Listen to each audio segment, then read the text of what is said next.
जय हिंद दोस्तों, यूपीएससी हिंदी के इस ऑनलाइन प्लेटफॉर्म पे मैं अवनीश सिंह आप सभी का स्वागत करता हूं। तो आइए हम लोग अपने अगले टेस्ट की तरफ बढ़ते हैं। अपना नया टेस्ट हम लोग सॉल्व करते हैं। पहला प्रश्न है इसमें, सर्वोच्च न्यायालय के उस मंडल में जो सर्वोच्च न्यायालय में जजों की नियुक्ति की अनुशंसा से संबंधित है, में सर्वोच्च न्यायालय के मुख्य न्यायाधीश के अतिरिक्त कुछ अन्य वरिष्ठ न्यायाधीश होते हैं। ऐसे न्यायाधीश जो इस मंडल के सदस्य होते हैं उनकी संख्या कितनी है? The Board of Supreme Court, which is related to recommendation of appointment of judges in the Supreme Court, consists of Chief Justice of Supreme Court in addition to some other senior judges. The number of such other judges in this board are कितने हैं?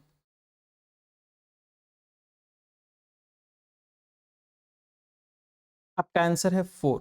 कितने जजेस, कितने number of जजेस हैं? 4। Clear. सर्वोच्च न्यायालय में सेवानिवृत्ति की आयु कितनी है? The retirement age in the supreme court is, सर्वोच्च न्यायालय में सेवानिवृत्ति की आयु कितनी है? 65 वर्ष, 65 ईयर्स। 65 ईयर्स। तो ये सेवानिवृत्ति की आयु है। आप लोग कमेंट करके बताइए कितने वर्ष तक वो अपने पद पर रह सकते हैं? 3 वर्ष, 2 वर्ष, 3 वर्ष, 5 वर्ष या 7 वर्ष? कितने वर्ष तक रह सकते हैं? कमेंट करके बताइए आप लोग। और यह उच्च न्यायालय में कितनी सेवानिवृत्ति की जो आयु है वो सर्वोच्च न्यायालय में 65 वर्ष है, लेकिन उच्च न्यायालय में कितनी है? उच्च न्यायालय में कितनी है? 62 वर्ष है। कितनी है? 62 वर्ष, 62 ईयर्स है। क्लियर। उच्चतम न्यायालय के न्यायाधीशों का वेतन निर्धारण किया जाता है, किसके द्वारा निर्धारण किया जाता है? उच्चतम न्यायालय के न्यायाधीशों का वेतन का निर्धारण किसके द्वारा किया जाता है? राष्ट्रपति द्वारा, नियुक्ति वेतन आयोग द्वारा, या विधि आयोग द्वारा, संसद द्वारा, या मंत्री परिषद द्वारा? किसके द्वारा किया जाता है? द सैलरी ऑफ द जजेस of supreme court is determined bye whom? By the pay commission appointed by the president, by the law commission, by the parliament, or by the council of minister? By the parliament.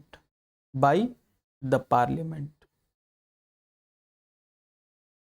निम्नलिखित में से किसमें उच्चतर न्यायालयों के न्यायाधीशों की नियुक्ति में कार्यपालिका, विधायिका और मुख्य न्यायाधीश की भागीदारी की अनुशंसा की गई है? किसमें की गई है? संविधान के कार्यान्वयन के पुनर्निरीक्षण का राष्ट्रीय आयोग, राष्ट्रीय न्यायिक आयोग, द्वितीय प्रशासनिक सुधार आयोग, या विधि आयोग के प्रतिवेदन के आधार पर? Which of the following recommended the participation of the executive legislature and the chief justice in the appointment of judges of high court? Second Administrative Reform Commission, second ARC. Next है, सेवानिवृत्त होने के पश्चात सर्वोच्च न्यायालय के न्यायाधीश वकालत कर सकते हैं? सेवानिवृत्त होने के पश्चात सर्वोच्च न्यायालय के न्यायाधीश वकालत कर सकते हैं? केवल सर्वोच्च न्यायालय में, केवल उच्च न्यायालय में, केवल सर्वोच्च तथा उच्च न्यायालय में, किसी भी न्यायालय में नहीं? तो सेवानिवृत्त होने के पश्चात, आफ्टर रिटायरमेंट, द जजेस of supreme court can practise in none of the court, यानी किसी भी कोर्ट में वो नहीं कर सकते हैं। आपका विकल्प डी क्या होगा? आपका उत्तर हो जाएगा। भारतीय संविधान में तदर्थ न्यायाधीश, जिसको इंग्लिश में कहते हैं एडहॉक जजेस, तदर्थ न्यायाधीशों की नियुक्ति का प्रावधान किसमें है? सर्वोच्च न्यायालय में है, उच्च न्यायालय में है, जनपदीय या सत्र न्यायालय में है, या फिर सभी में है? एडहॉक जजेस किसमें नियुक्त किए जा सकते हैं?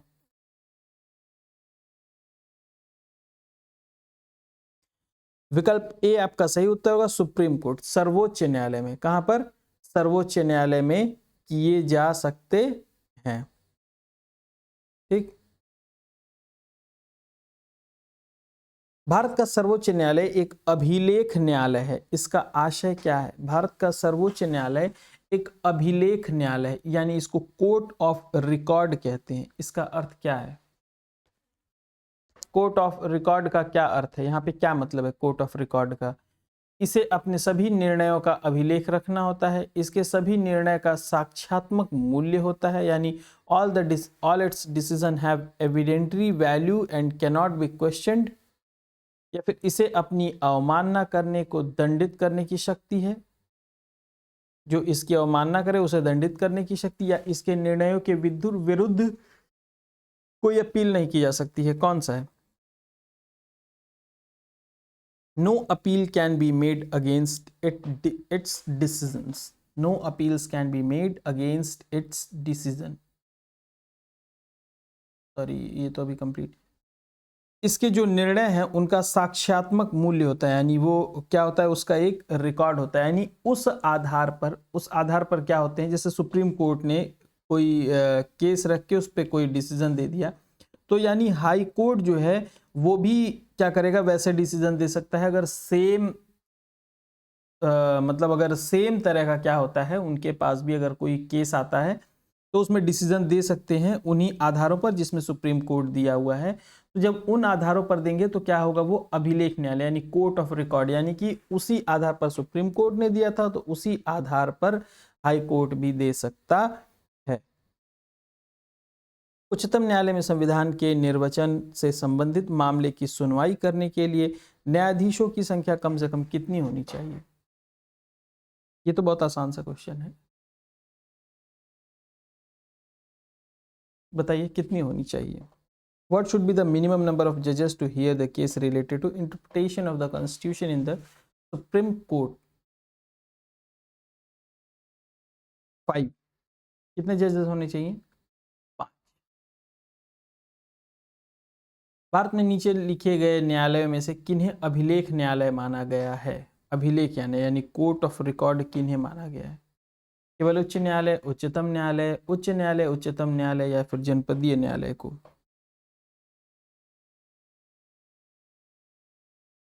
हाई कोर्ट और सुप्रीम कोर्ट दोनों को कोर्ट ऑफ रिकॉर्ड माना जाता है। क्लियर? भारत के सर्वोच्च न्यायालय की शक्तियों के विषय में निम्नलिखित में से कौन सा सही नहीं है? इसके पास जनता के मूल अधिकारों की रक्षा के लिए आदेश जारी करने की अनन्य शक्ति है। वह अंतरशासकीय विवादों में मूल और अनन्य क्षेत्राधिकार रखता है। यह भारत के राष्ट्रपति द्वारा कानून के प्रश्न या किसी तथ्य को निर्दिष्ट किए जाने पर सलाहकार अधिकारिकता रखता है। इसके पास अपने ही निर्णय पर आदेश या पुनर्विचार करने की शक्ति है। क्या है? It has exclusive power to issue order and protect of fundamental right। exclusive right कैसा हो जाए, अनन्य अधिकार कैसे?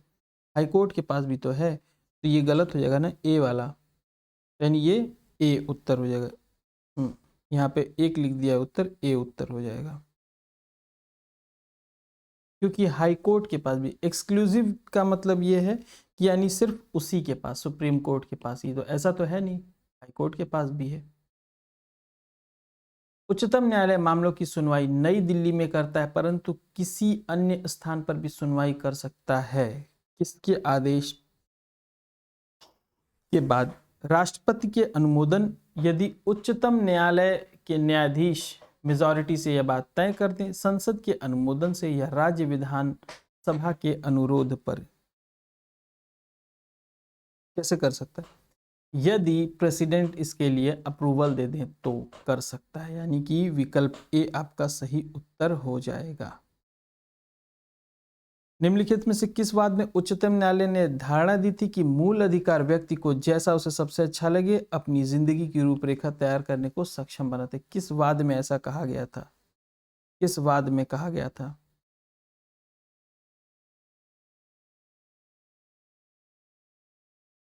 गोलकनाथ बनाम स्टेट ऑफ पंजाब। ये सब चीजें एकदम रट डालिए, ये सब पेपर में छपने वाले प्रश्न है एकदम से, ठीक? अगर आपको ये क्वेश्चंस नहीं आ रहे हैं, PYQ नहीं आ रहे हैं, तो इसका मतलब सीधा सीधा ये है कि आपकी तैयारी नहीं है, यानी कि आपकी परीक्षा तो नहीं निकलने जा रही है, ये तो पक्का है। ठीक। निम्नलिखित में से किस वाद में उच्चतम न्यायालय ने संविधान के मूल ढांचे का सिद्धांत प्रतिपादित किया था? संविधान के मूल ढांचे का सिद्धांत किस वाद में प्रतिपादित किया गया था? बहुत फेमस वाद है, कौन सा है बताइए? ए के गोपालन, मेनका गांधी, गोलकनाथ या केशवानंद भारती वाद? केशवानंद भारतीवाद में किया गया था। किसमें? केशवानंद भारतीवाद में। निम्नलिखित कथनों पर विचार करके बताइए इनमें से कौन सा एक सही है? सर्वोच्च न्यायालय केवल मूल क्षेत्राधिकार रखता है, अपीलीय क्षेत्राधिकार रखता है, परामर्श और अपीलीय दोनों रखता है, या मूल, अपीलीय और परामर्श तीनों रखता है? यानी ओरिजिनल, अपीलिएट और एडवाइजरी तीनों प्रकार के ज्यूरिसडिक्शन इसके पास हैं। तो ये तीनों प्रकार के जो ओरिजिनल, अपीलिएट और एडवाइजरी ज्यूरिसडिक्शन, ये तीनों प्रकार के ज्यूरिसडिक्शन इसके पास हैं। क्लियर? संविधान की मूल संरचना के सिद्धांत का स्रोत क्या है? संविधान की मूल संरचना के सिद्धांत का स्रोत क्या है?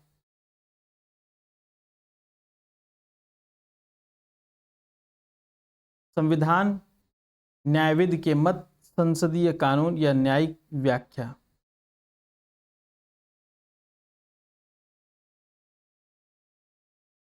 न्यायिक व्याख्या है। क्या है? न्यायिक व्याख्या। भारतीय संविधान का कौन सा अनुच्छेद संवैधानिक विवाद में सर्वोच्च न्यायालय के अपीलीय क्षेत्राधिकार से संबंधित है?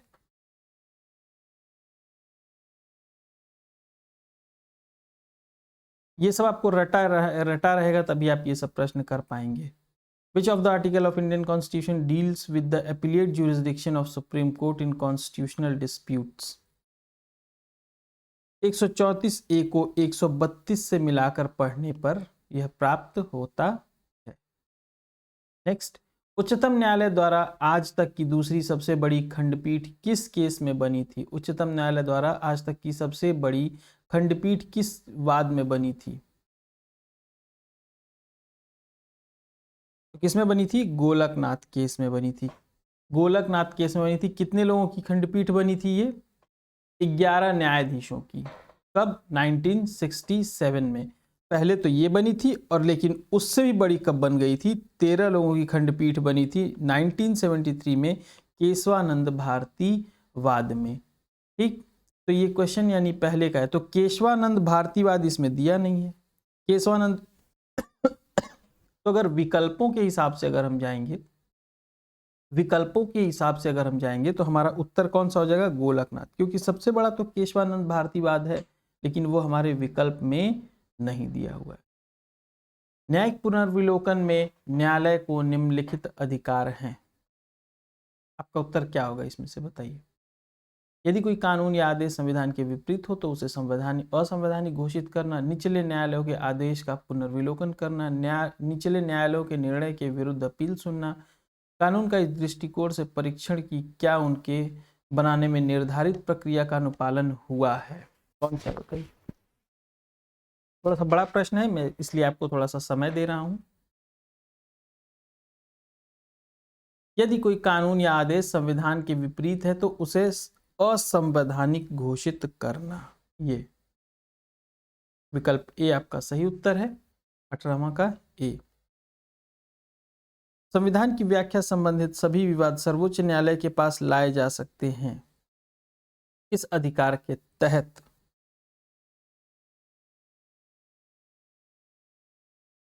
प्रारंभिक क्षेत्राधिकार, अपीलीय क्षेत्राधिकार, परामर्शदात्री क्षेत्राधिकार, या इनमें से कोई नहीं?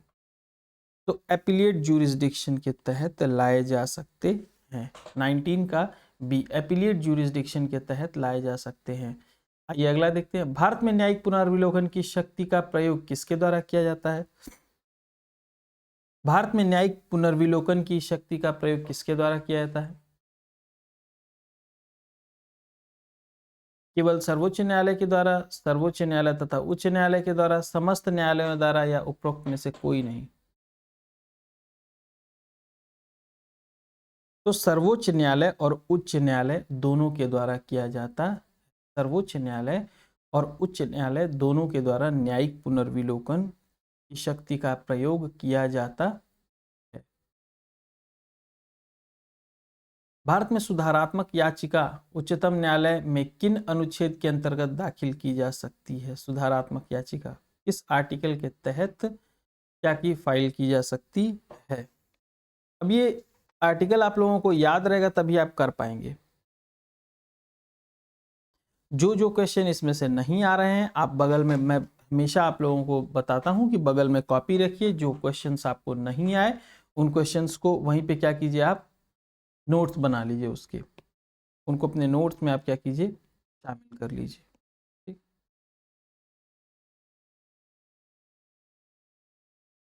तो इसका उत्तर है कितना, 142, आर्टिकल नंबर 142 के तहत। न्यायिक पुनरावलोकन प्रचलित है, न्यायिक पुनरावलोकन प्रचलित है कहाँ पर? केवल भारत में, केवल यूके में, केवल यूएसए में, या यूके, भारत और यूएसए दोनों में? तो ये भारत और यूएसए दोनों में है। विकल्प डी आपका सही उत्तर हो जाएगा। ठीक, निम्नलिखित में से कौन से मामले उच्च न्यायालय और उच्चतम न्यायालय की आधिकारिकता में आते हैं? केंद्र और राज्यों के बीच विवाद, राज्यों के परस्पर विवाद, मूल अधिकारों का प्रवर्तन या संविधान के उल्लंघन से संरक्षण, जो दोनों के क्षेत्राधिकार में आते हैं। अभी हम लोगों ने ऊपर पढ़ा है मूल अधिकारों का प्रवर्तन, वो सुप्रीम कोर्ट का एक्सक्लूसिव राइट नहीं है। क्लियर, वो दोनों के पास है। तो 23 का क्या हो जाएगा, सी। 23 का क्या हो जाएगा, सी, यानी इन्फोर्समेंट ऑफ फंडामेंटल राइट्स। भारतीय संविधान के किस अनुच्छेद के तहत सर्वोच्च न्यायालय भारतीय नागरिक के मौलिक अधिकारों की सुरक्षा करता है? सर्वोच्च न्यायालय भारतीय नागरिकों के मौलिक अधिकारों की सुरक्षा करता है, अनुच्छेद 32। और अगर हाई कोर्ट, हाई कोर्ट यानी कि जिसको आप कहते हैं उच्च न्यायालय,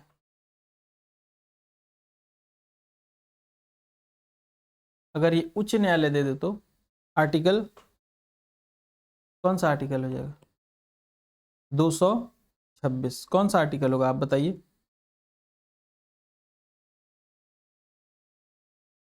भारत के सर्वोच्च न्यायालय का परामर्शदात्री क्षेत्राधिकार में प्रयुक्त होता है कि वह, the advisory power of Supreme Court of India is used to advise the President on legal factual matters of public importance, advise the Government of India on all constitutional matters, advise the Prime Minister on legal matters, advise all the above person. Then advise the President on legal and factual matters, Article 143. ठीक, article 143 के तहत। संविधान के अंतर्गत उच्चतम न्यायालय से विधि के प्रश्न पर राय लेने का अधिकार किसको है? अभी हम लोगों ने ऊपर पढ़ा है, किसको है, प्रेसिडेंट को है, आर्टिकल 143 के तहत। किसको है, प्रेसिडेंट को है, आर्टिकल 143 के तहत।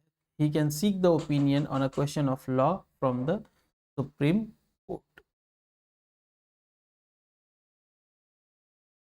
ये किसका कहना, ये किसके लिए कहा गया है कि मैं भारत के संविधान के प्रति सच्चा विश्वास और सच्ची निष्ठा रखूंगा, भारत की संप्रभुता और अखंडता को बनाए रखूंगा, अपने पद के कर्तव्यों का निर्वहन करूंगा, संविधान के कानून की रक्षा करूंगा। ये शपथ किसके द्वारा ली जाती है? कानून की रक्षा करने की शपथ किसके द्वारा ली जाती है?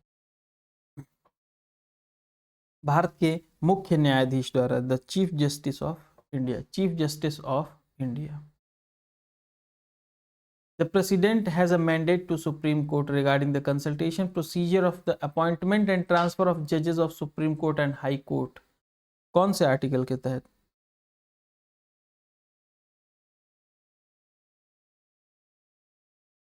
खंड 1 अनुच्छेद 143 के तहत। ठीक, हाल ही में उच्चतम न्यायालय ने प्रवासी पंचायत निर्धारण अधिनियम 1983 को संविधान के किस अनुच्छेद के अंतर्गत केंद्र के पावन कर्तव्य के उल्लंघन पर असंवैधानिक घोषित कर दिया है? हालांकि ये पुराना क्वेश्चन है, 355, आर्टिकल 355 के तहत इसको किया गया था। ठीक, हाल ही में नियुक्त सुप्रीम कोर्ट के निम्नलिखित न्यायाधीशों में से कौन इससे पहले किसी उच्च न्यायालय का न्यायाधीश नहीं था? ये भी पुराना प्रश्न है, लेकिन ये रिपीट कर सकता है। तो कौन नहीं था? एल नागेश्वर राव। ये तो रटा हुआ क्वेश्चन है, अगर रटा हुआ रहेगा तो ही आप कर पाएंगे। ठीक, तो जो जो प्रश्न आपको नहीं आया आप उनको नोट्स में शामिल करें और उनको लगातार रिवीजन करते रहें ताकि परीक्षा में वो गलत ना हो आप लोगों से। ठीक, आज के लिए इतना ही। जय हिंद।